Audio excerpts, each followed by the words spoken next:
Hello. We'll talk now. Today is July 16th, 2023, and we'll talk about two architects. The first one is Adalberto Libera, 1903-1963. He died at 60. And let's read a little bit about him, an extremely able and talented creative architect, more influenced by futurism than rationalism. Adalberto Libera was also politically astute. His activity as founder and secretary of MIAR, nu știu ce este asta, I don't know what this is, enabled him to establish a close working relationship with the high-up officials of the fascist regime in Rome, where all the big decisions were taken about funding public construction programs and who were responsible for commissioning the hundreds of new public buildings required for Mussolini's modernization programs. So he was involved with with the infamous political movement. Thanks to these connections, he had a prolific career throughout the fascist regime and designed many notable buildings during the 1930s, some of which are masterpieces of the international modern movement. One of the most important is his Palazzo dei Congressi, the Palace of Congress, the EUR, in Rome. This building shows Libera's great ability to design ambiguously in a spare metaphysical language that sits on a knife edge between modernism and neoclassicism. An interesting pair here, modernism and neoclassicism. His use of sail vaults in this building creates an innovative architectural space. He also designed Casa Malaparte for Curzio Malaparte on the island of Capri in 1938, although there is continuing controversy as to whether Libera himself was the main designer. During the fascist period, all architects were legally forced to join the party, but the most successful went further and became important party members. Like his contemporaries Giuseppe Pagano and Giuseppe Terrani, Libera's good fortune in this period was due to his close party links. After the fall of the fascist regime and its defeat in World War II, Libera, along with everyone else, underwent a period of personal and professional crisis, but after living quietly for several years in his hometown of Trento, he recovered and began again to work on numerous projects, including public housing and office buildings in a new style that turned its back on fascistic modes of expression. Many of his greatest projects are from this post-war period. This was the man, Adalberto Libera.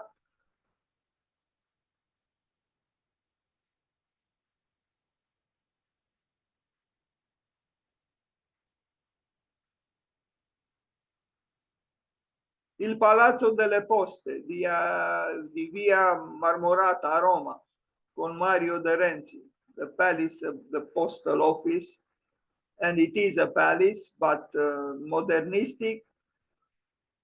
And what can we say? It's rationalistic, but then it employs diagonals on the narrow elevations, which, stand for formal rebellion, if we can say so.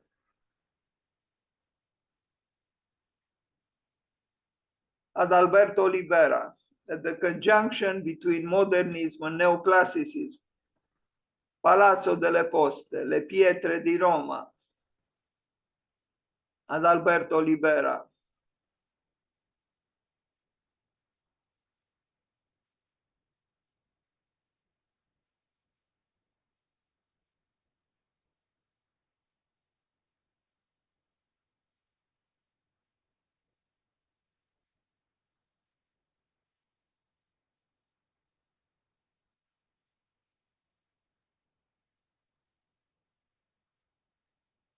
Momenti di architettura moderna.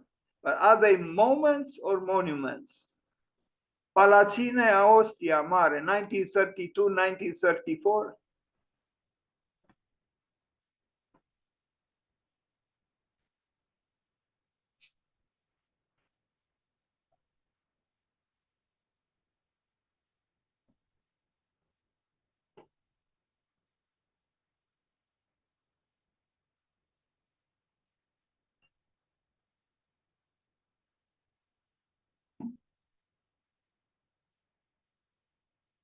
Interesting, the connection between fascism and futurism. I think there in the love story between futurism and fascism is an interesting field for investigations. And I imagine there are already plenty of books on the subject. How come the futurists sympathize with fascism?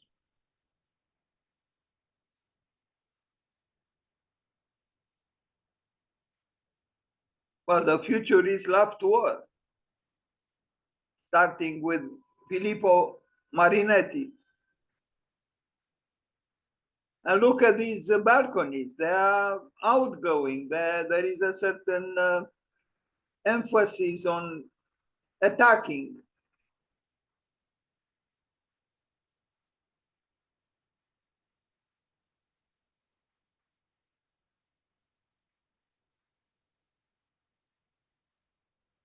You see, the balconies seem to grow towards the top. No, they seem to be, or maybe it's just a perspectival distortion.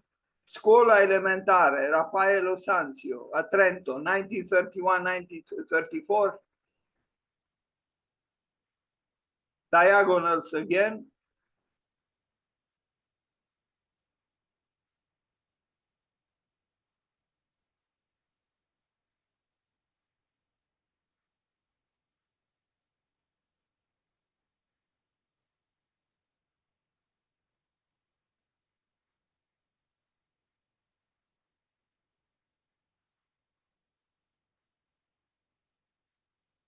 I wonder what Raphael Sanzio would have said about this building which bears his name.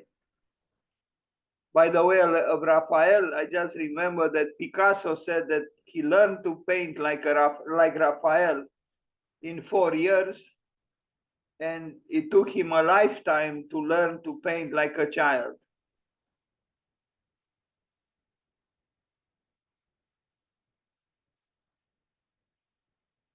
Picasso, the worst dressed man in the world. I mean, usually painters dress well because they love colors and they know about color. But Picasso, the greatest painter of modernity, was dressed so badly. I mean, it's incredible, actually. He used to receive clothing, from famous designers and just throw them on him without any concern for the color coordination or anything. Just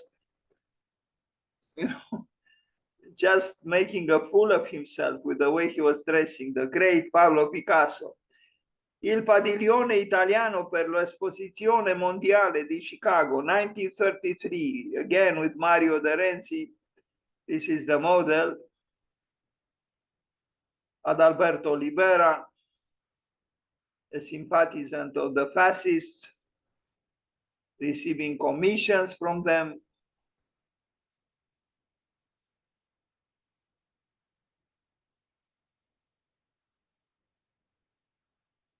It has some elan vital, the building.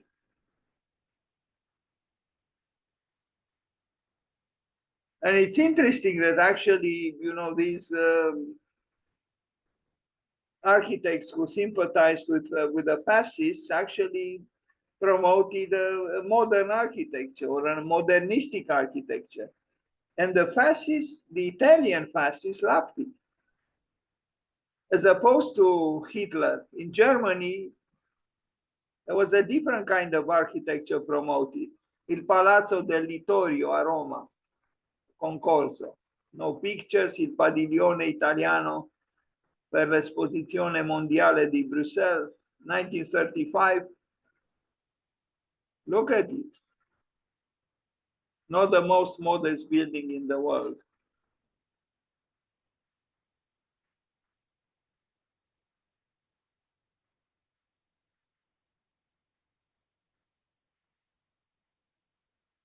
During construction, you look at the building and you look at that ladder there, and you wonder.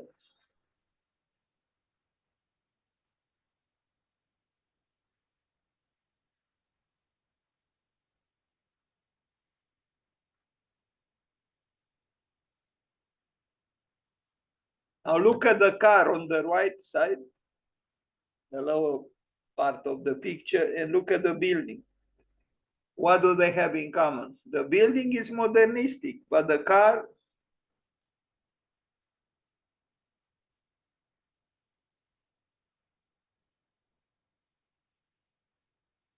quite dramatic, no? And with those big letter X, mostra della rivoluzione fascista.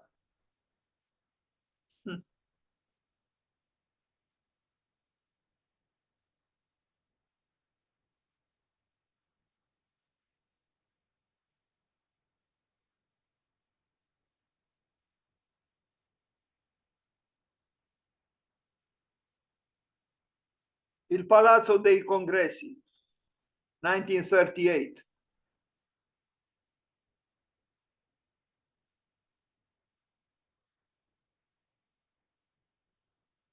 Sorry about the resolution of these images.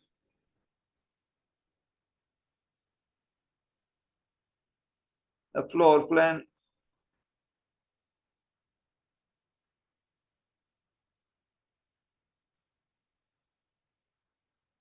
Now there are exhibitions taking the place there. You know, it's a generous space at the entrance, an atrium, and here is the building seen from afar. Clearly, you know, meant for emphasizing the axis, and there is a balcony here where was probably desired for the Il Duce, for Mussolini to address the populace from the balcony of the Führer, the Italian Führer.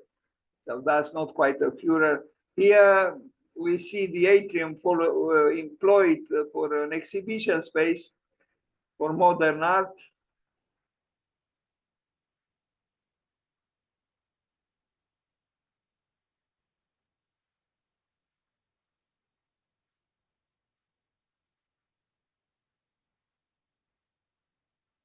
Adalberto Libera. And then light penetrating the interior in such a way that it made me think a little bit of the mosque designed by Louis Khan in Dhaka, in Bangladesh. Although in Khan's case, is more subtle and more complex.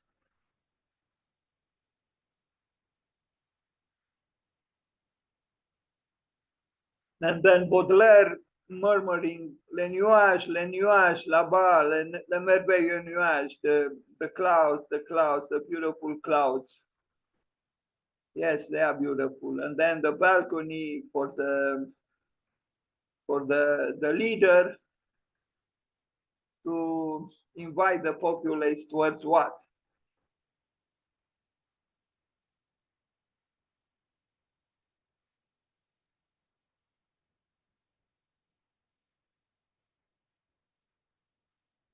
He was a good architect, but you know, the political affiliations are questionable.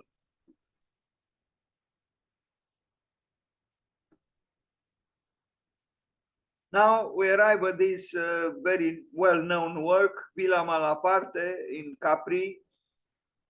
But as I read already, there are people who think that the designer wasn't just Adalberto Libera, but also the client, Mr. Malaparte, who crafted his name dialectically or confrontationally on the name of Bonaparte. So not Bonaparte, but Malaparte. And here is the building with those stairs going towards the absolute, towards the infinite, maybe towards God himself.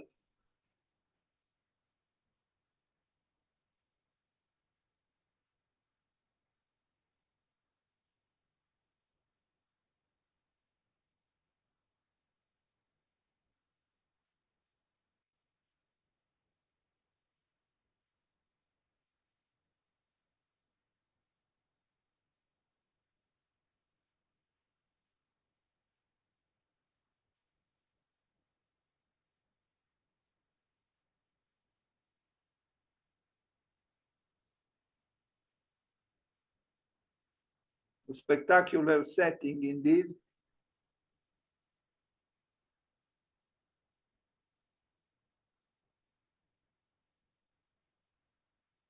Villa Malaparte, which appeared also in the movies, or at least in a movie that I saw with Brigitte Bardot. I hope to have some images here of that film by Jean-Luc Godard.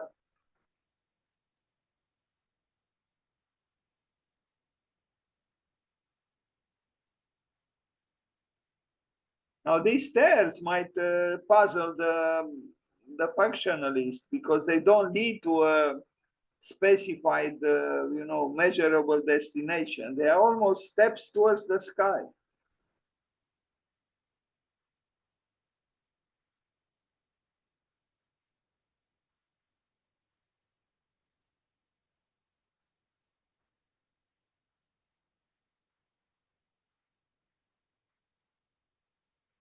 No parapets to the stairs. So again, the functionalists might have felt uneasy.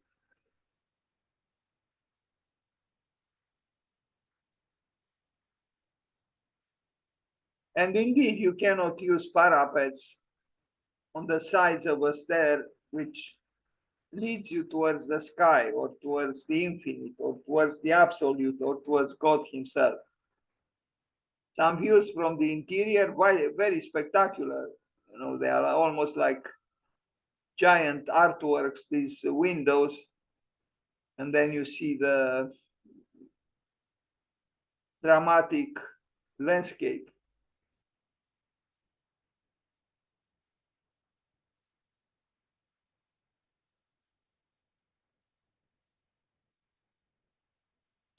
In 1980, American architect John Haydock describes Adalberto Libera's villa, designed for Curcio Malaparte, as a house of rituals and rites, of mysteries, an ancient play unraveling under Italian light.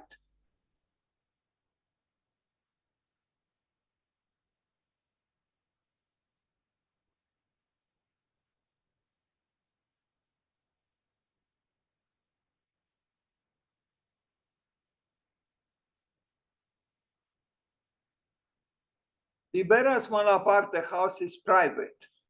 It is a house of paradoxes. It is an object which consumes. It is filled with unrequited histories. It is a relic left upon the pinnacle after the seas have subsided. It is a sarcophagus of soft cries. It whispers of inevitable fates. That's what John Haydock wrote.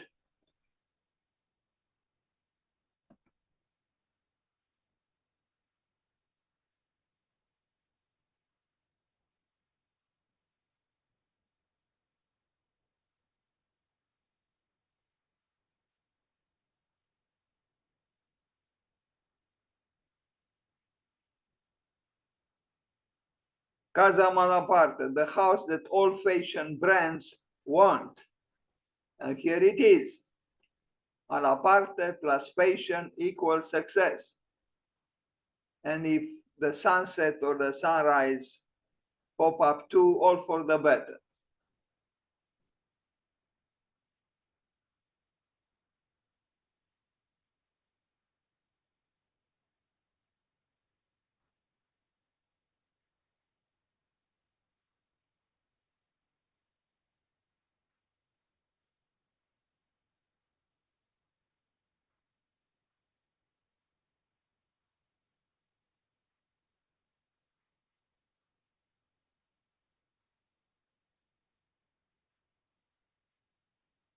It's really like an artwork hanging on the wall with a thick white frame.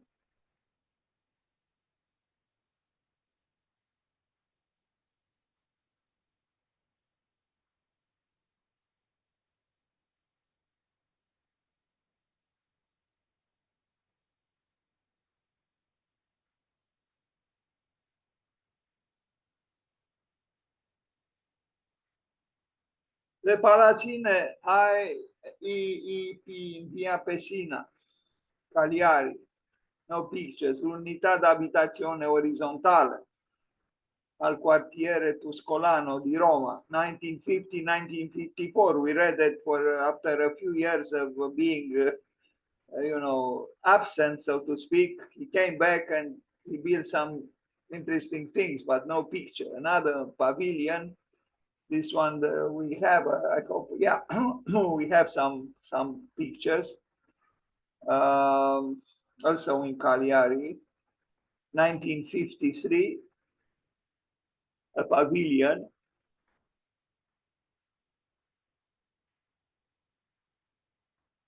Adalberto Libera.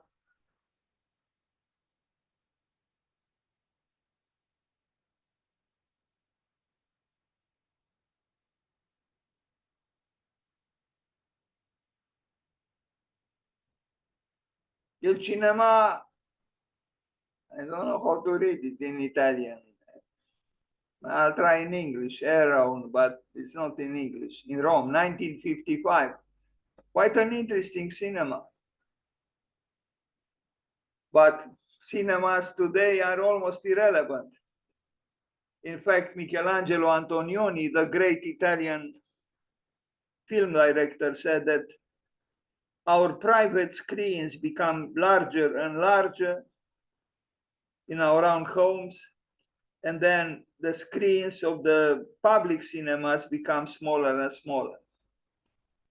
An interesting phenomenon.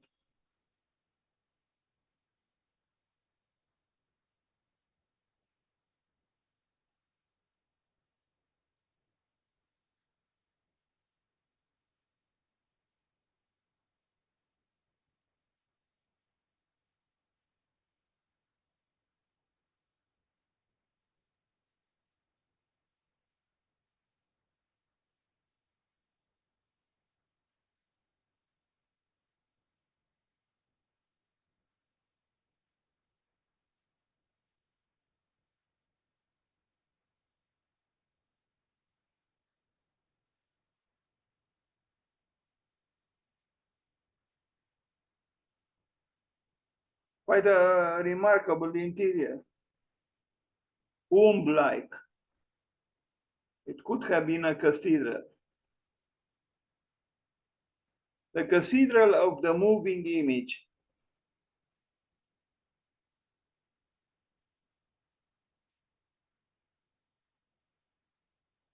La cattedrale di Cristo Re della Spezia, 1955, 1956, 1969.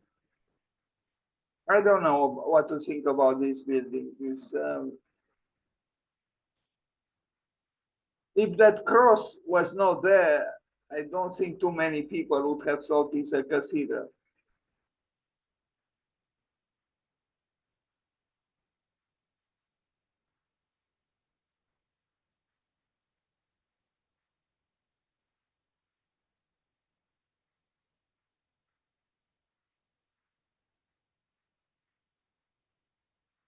Adalberto Libera.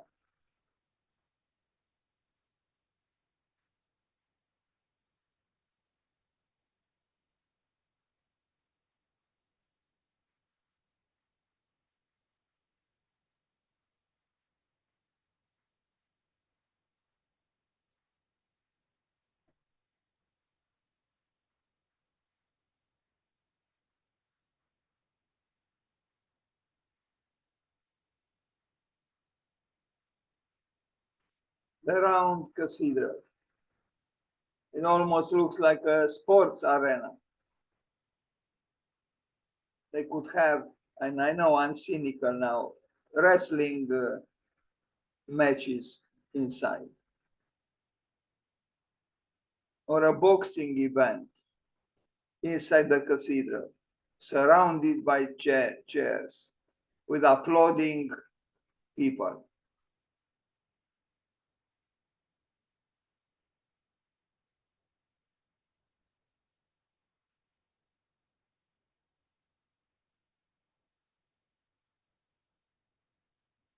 Il Palazzo della Regione Autonoma Trentino Alto Adige, a Trento. Kind of interesting, you know, floating like this. When was it built? Doesn't say, but maybe in the 50s, early 60s. Some echoes from his pro-fascist architecture, you know, this balcony here. But at that time, the Il Duce was gone. But there are interesting things here, like what we look at right now, inside the building.